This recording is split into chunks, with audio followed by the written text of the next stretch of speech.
Hey there, welcome to Business Breakthroughs. I'm your host, Neal DiPentino. So glad you could be with us today. There's old sayings that are out there, been out there for quite a while, like, let's work outside the box, or how about like, hey, got to raise the bar just a little bit. I got to tell you, our next guest is so passionate about raising the bar that she actually named her company that.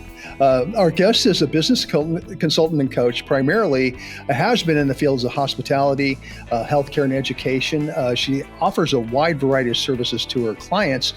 She's been a specialist in mergers and acquisition, and she's the owner and founder of Watts Consulting and Go Raise the Bar. From my old stomping grounds in Monument, Colorado, please welcome to the show, Kim Watts. Kim, welcome.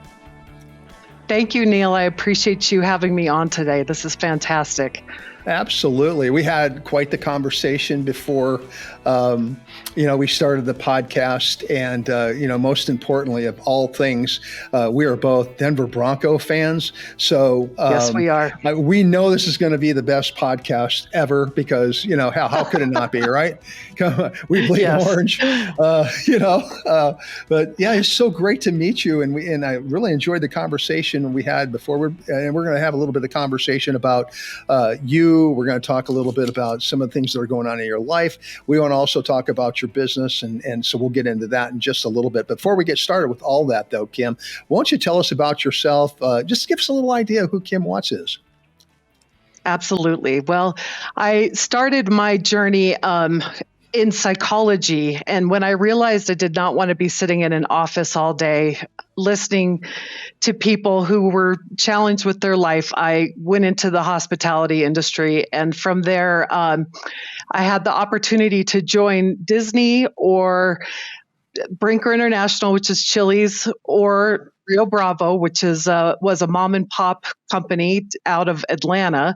And I made the decision that I wanted to start with the startup because I thought there would be more growth and more learning than something that was fairly well designed, had processes and procedures in place. And then 22 restaurants later was absorbed by Applebee's. And that was my journey into the restaurant business.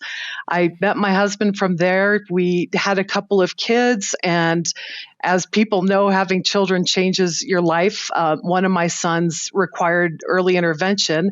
And I thought, just very unwittingly that I could change everything if I just became a therapist myself. So I got into occupational therapy and special education and ended up becoming a board certified behavior analyst. And through that journey, trying to help my son was not part of the whole thing. I just realized that this is really cool and this is a wonderful way to help people to figure out what is motivating to them and what is going to get them what they want in their lives. And so I pivoted, opened a marketing research company in Colorado Springs and owned and sold that for a pretty small profit, did some consulting, and then was invited into education where I started a communication and language program at a center-based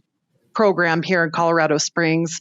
And that brought me into healthcare, where once again, the mom and pop healthcare companies, I oversaw 400 clinicians, probably more than 800 clinicians over both the companies, taking them from private owned startup to national companies. And now here I am doing consulting and just really living my best life. Outstanding. I mean, what a journey you've been on. I mean, golly, who would have thunk it, right? All the way from restaurants to now healthcare and, this education. So you said, what was the word you used? Clinicians? What is that? Clinicians. So occupational, occupational speech and physical therapists, as well as behavioral technicians. There's registered behavioral technicians and myself, that's a board certified behavior analyst. And as we all know, everything is behavior. So it's not just bad behavior, there's good behavior too. And so I realized with this degree and just a penchant for really loving business that being able to see people's behavior and what motivates them is a great way to retain your employees and to understand what is needed in order to grow and scale and hold on to some of your best employees, as well as lead other employees to adventures that they would be better suited for. So it's just the behavior analysis piece of it has really played into all of the areas that I have specialized in, which are, as you said, hospitality and healthcare and education. So is this a primary service that you offer to clients today then? It is. So a lot of clients come to me because either A, they're looking to grow their company. They've taken it as far as they can, and so they look to me to get processes and procedures in place so that they can scale. I usually take companies anywhere from a startup to 5 to 10 million, and then we grow that. And the companies that I've been with have grown up to 100 million in revenue. So it's a lot of going in and doing analysis on their processes and procedures. Their hiring is a huge piece of it because, as we know, hiring people, especially today, is just more challenging than ever, especially in healthcare and education. And so I have I have something called a performance diagnostic checklist, and it's really simple. Not sure if anybody's familiar with the tool Go One Day, but he has the checklist manifesto, and he just shows how checklists really, if you go back to that, you can see where certain things are missing within your company, and that you always need to do an assessment of this, no matter what stage of growth that you're in, a few times a year. And we go through this PDC, the diagnostic checklist, together and look at where some of the holes are, and then work together on how we can fill those holes and then bring it to the next level. So when you say there's certain things missing in an organization, give me an example of what that might look like. That's a great question. There are so many things. The main thing that just sticks in my head today is something as simple as a job description. People put onto job descriptions, they might put something on Indeed, super generic to make sure that the net is cast wide. And then their new employee comes in, and what they're asked to do is nothing like what was displayed on Indeed or any of these other platforms that are vetting employees. So that's one of the things. Maybe motivation surveys to see what makes you tick. What are you here for?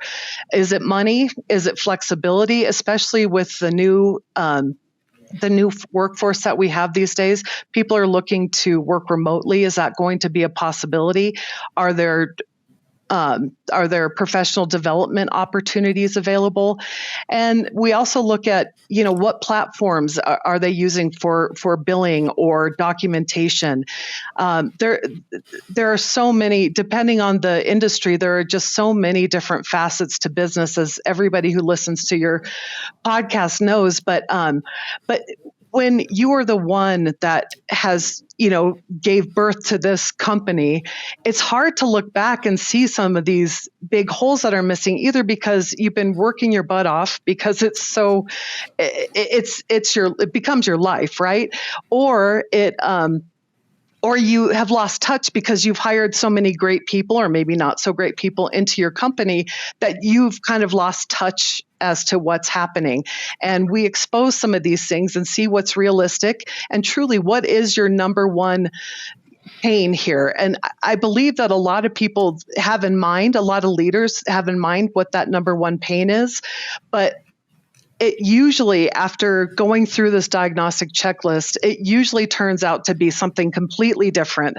And it's very interesting to go through that journey together.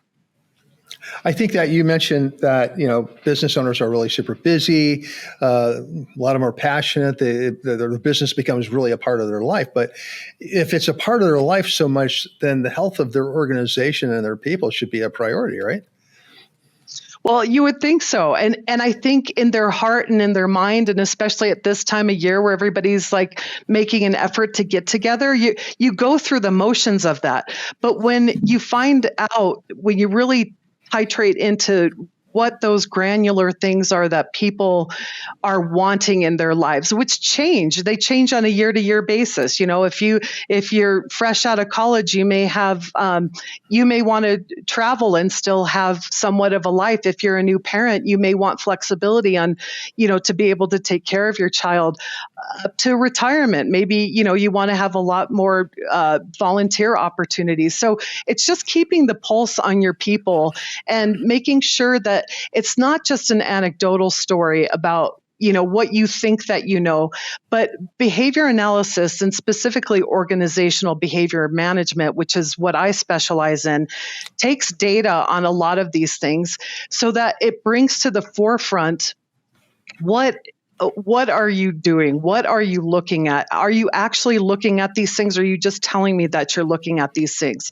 The biggest piece of my consulting role, and those who are in applied behavior analysis and organizational behavior management, is that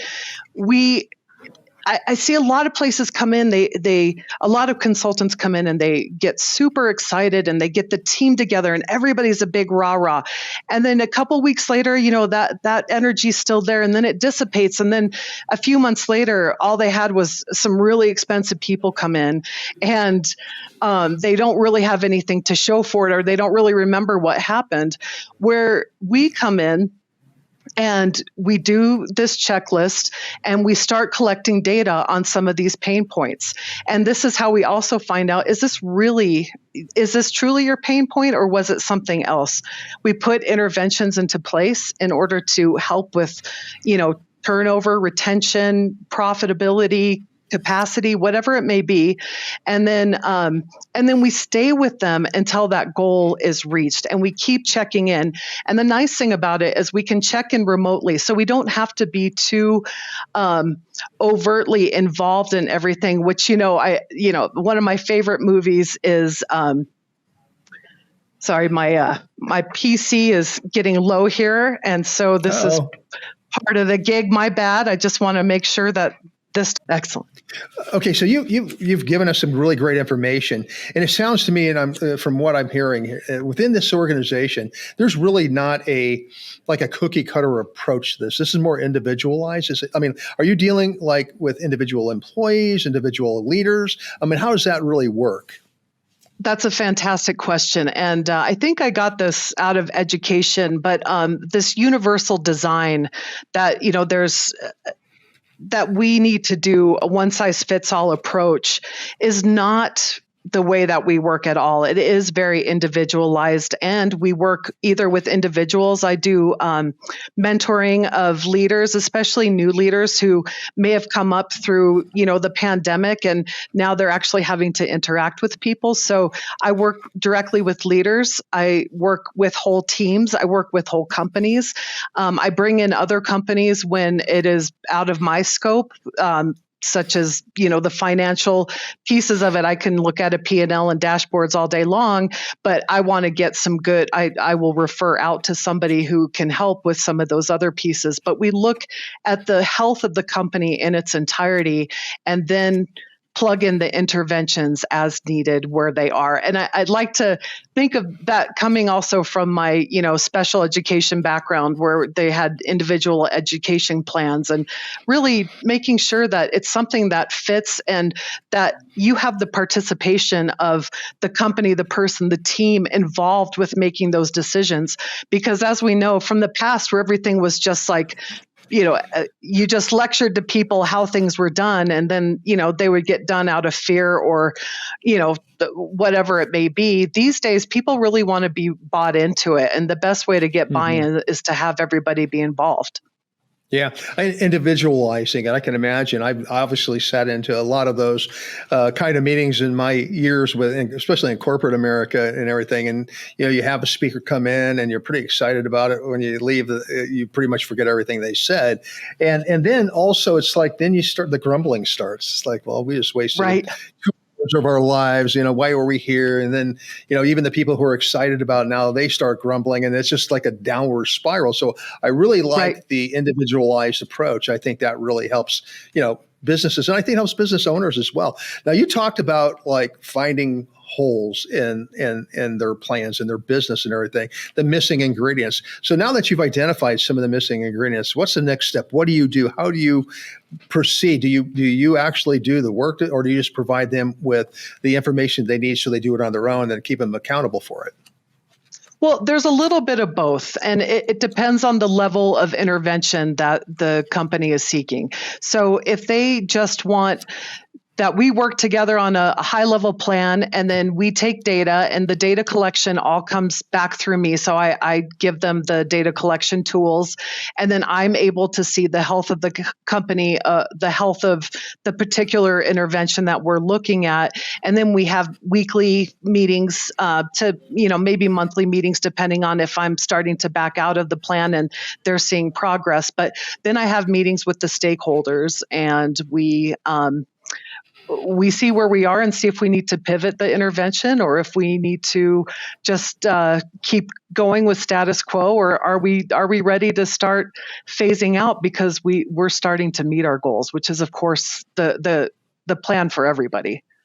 Right, right. Can you give us maybe an example of a business that you've worked with where you've gone in and used your procedures and everything to help that business solve a problem, what that problem was, and maybe what the outcome might have been? Sure. So right now, I am currently working on the efficacy of screen time learning for children with special needs, and I believe that this has come from a school district where special education is being looked at with a very fine-tooth comb, and just making sure that the interventions that have been put into place have been effective for growth, go towards students' goals, and also what are the outcomes that have happened, or the loss of skills that may have happened over COVID with students being at home and basically being taught by a screen all that time. And so through that process, begin to collect data on just different platforms that teachers are using in order to deliver the service delivery of the education, and then looking at IEPs, seeing how children are they moving up? Are they doing better on standardized tests? Are they doing better with behaviors? Or have their behaviors become unruly? So there are so many data points that we can look at, especially in the very beginning. There's so much to really put together, and you don't realize how just something that you think is so small can blossom into this multifaceted, multivariable problem that we're going to take data on and then really titrate in on that one intervention that's going to make the child successful. So that's what I've been doing now within healthcare companies. I been asked to mentor not young, but new leaders who may have never been in a leadership position before, and simple things like just doing touch points with their team every week, individually, and with the team as a whole. So there's transparency, there's a feeling of connectedness, and that everybody's not working in a silo. Identifying that that 5 different departments are working on the exact same thing, and neither one of them knows that the other one is doing the same thing, and really getting that interdisciplinary approach to problem solving, and not duplicating work, and making sure you're the most efficient that you can be. That's awesome. The whole idea of new leaders. I mean, when you go into a new leadership role, and I've been there, you kind of go in thinking, who you are and what you know, right? Until you find out what you don't know. And so it is a struggle. And it's kind of one of those things where, you want to be the leader, you want your people to follow you, but at the same token, you don't want to let your superiors know that, well, maybe I don't know quite as much as I think I know. So do you run across those type of things with people a lot? And how do you overcome that? Oh, I love that you said that. Well, the best clients are the ones that realize that is happening. And so what I've seen with the growth of the coaching field is that they are paying, instead of for professional development, it includes hiring an outside coach, so that that new leader doesn't have to expose where some of their weaknesses are, even though hopefully their leadership does recognize it, which is why they got them a coach. But being able to have those vulnerable conversations outside of the workforce, so the workspace, so that there can be candor there and there can be no judgment, and it happens on a personal level, but with that. With that fiduciary responsibility to making sure that we are going to grow this leader, and they're going to be able to grow those who work for them. Especially in healthcare and education, a lot of the growth comes from within, which I think is fantastic and the way you should always do it. But it is hard when you're coming from the front line, where you guys were all equals, and next thing you're overseeing some of your best friends. Yeah. So how do you overcome that? And I work with a lot of people. I think the biggest thing is when you knew that employee when they were the ones having a glass of wine with you and complaining about how everything is terrible with the company, and now that is your employee. So How do you pivot that conversation with them and say, hey, I've really found that when I have those feelings or those thoughts, I go to this person and try to problem solve it or bring a solution to the table, and really still be that friend, but also be more of a coach, and to show that really does garner more. It garners more respect from your team when that happens, and sometimes you may just have that person in there that is poisonous, and if they don't belong there, how do you coach them to the next level? I've had a couple people that have left companies, especially in the mergers and acquisition stages, where there's a lot of focus on the dollars because they have to get their money back for this company that they just purchased. And so there's a lot of upheaval and turnover that happens during mergers and acquisitions. And I am pleased to say, I was able to have an average of 86% retention in the education and healthcare fields when we went through mergers and acquisitions, because of these tough conversations that we've had. That, maybe this next corporate level company that we're merging into isn't your jam, so to speak. Maybe it is a small mom and pop, and that's where you're going to be the happiest, and that's okay. We don't all belong in every single scenario that's out there, and you didn't choose to merge. The owners chose to merge, and so it's just having some of those deep conversations, but also bringing to top leadership, the C-suite leadership, that these are some of the conversations that we'd have, and we'd rather have, attrition in the beginning, and hold on to our really strong people who are going to be a champion for change, and just start off as strong as you can, and that way you'll grow stronger instead of growing it on this scaffolding that has, it's like Swiss cheese. It has so many holes in it and so many challenges, which is one of the reasons why mergers and acquisitions a lot of times can fail. And a leader who moves into that type of position really has to speak two languages, in a sense. Absolutely. With their superiors, with their downlines. So we're running out of time here. I hate this because we're really getting into some really good stuff, but it always seems to happen when we get on a roll and then, we come to the end of time. But I can't let you go without asking you this one question. And we hadn't talked about this before, but you named your company Go Raise the Bar. So explain that. Well, thank you for asking. So obviously, we've all heard about raising the bar. And I went through just having it named Raise the Bar. And I wanted it to be actionable, that you have responsibility to go and do this for yourself. Then the name BAR actually is for behaviorally applied resources.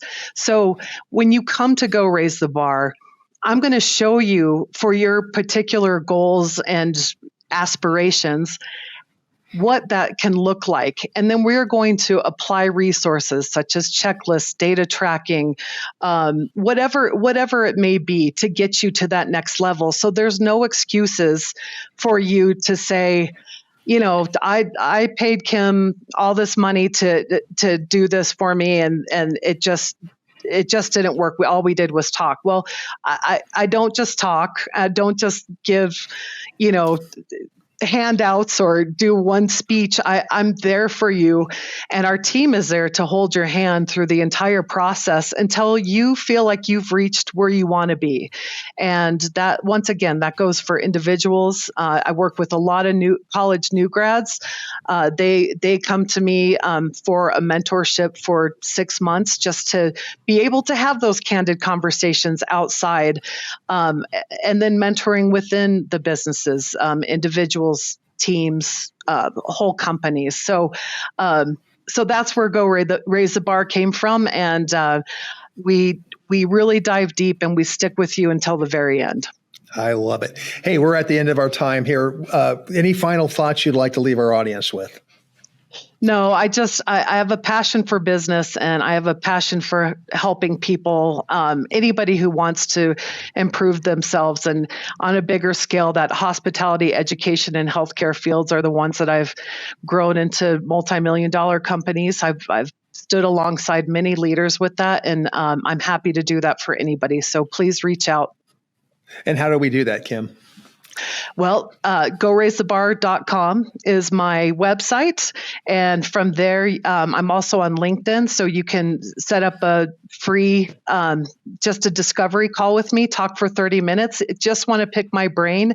I'm happy to do that. I love to speak with people in all different industries, just as you do, Neal, and just see what's making them tick. It keeps me involved with what's happening. And I'm really here to serve others.